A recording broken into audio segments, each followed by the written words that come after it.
All right, gentlemen, we are going to continue our Throwback Thursdays with the M'Baku Challenge.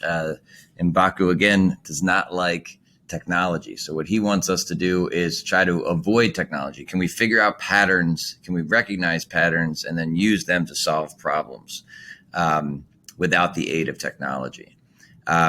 So last week you did this activity, and we knew that 7 times 1 was 7, and we just started doing some multiplication by smaller and smaller numbers. But hopefully we started to see a pattern. So we knew that 7 times 0.1 would be what? 0.7, right? And we kind of kept following that pattern. And then we could even do a problem like 7 times 0.0001 if we realize the pattern, that the 7 is being multiplied by the tens place, so there's 7 tenths.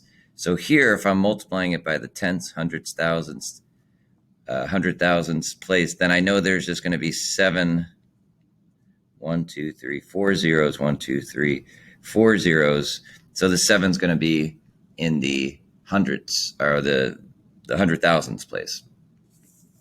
And the same thing worked if you did 3 times 0.00002.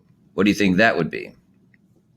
Well, again, it would be 0.12344 4 zeros and a 6, because 3 times 2 is 6, and then it just got pushed back. Now, we did notice that something happened when you had a 2-digit number.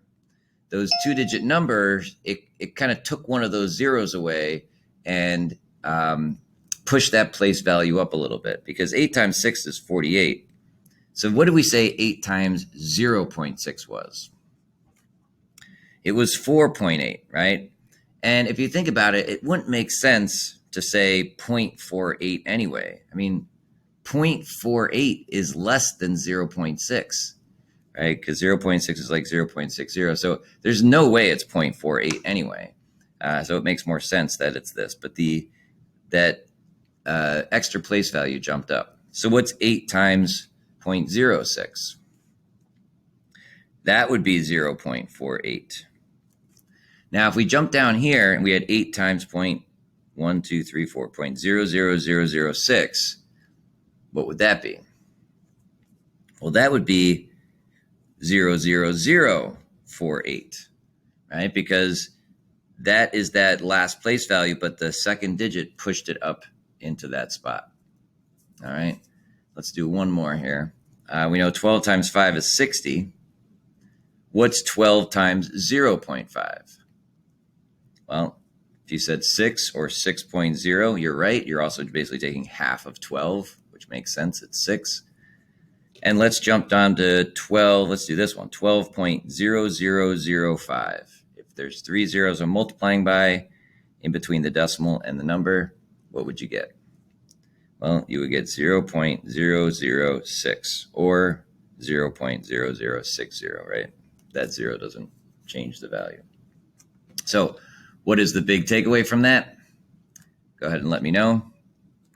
And we're going to play 2 games today. The first game we're going to play is Tiny Number, that you played last week, but hopefully we're getting a little bit better at it.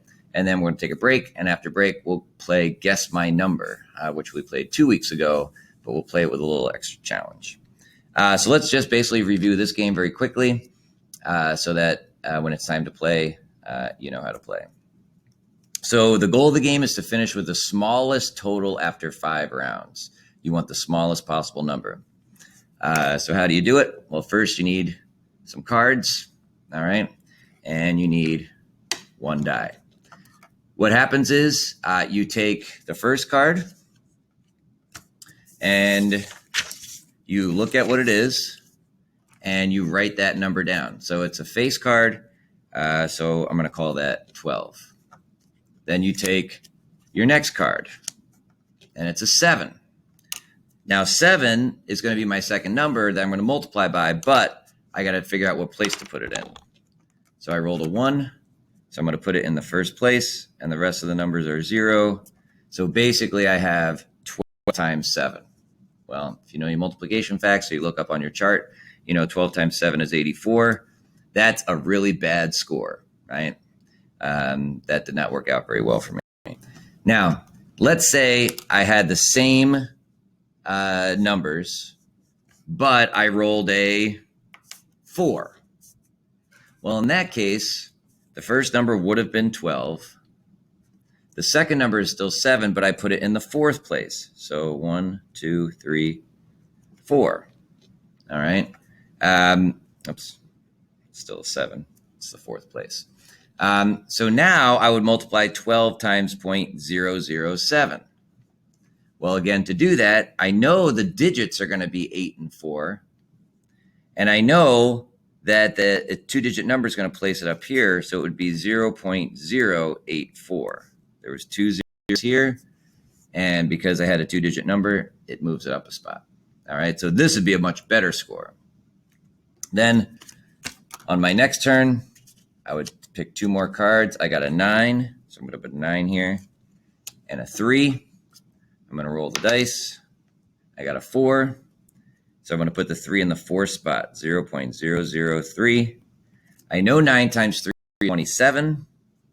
That's going to take away one of the zeros because it's a 2-digit number. So it's going to be 0.027. That's an even better score because that's lower.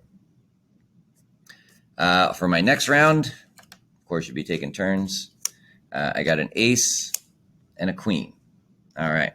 Well, the ace is 12. The queen is also 12. I got to roll my dice to see where to put it. That's a 5, 0.1, 2, 3, 4, and then 5. So now I got to multiply 12 times 12, which I know is 144.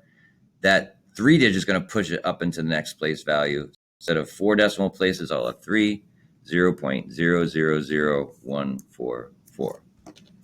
Now, you can use your calculator to double check your answers. I suggest trying to guess what the number is first, then do it in the calculator, and then make sure that you're right. But hopefully we're getting better without using the calculator. And I am writing in pen here just so you can see better, but I highly suggest you do it in pencil. You would do 1 round. It's a 5. A 6 is my first number. A 3 is my second. I'm going to roll the dice. Ooh, a 6. So I'm going to put 0.1, 1, 2, 3, 4, 5, and 6 would be 3. 6 times 3 is 18.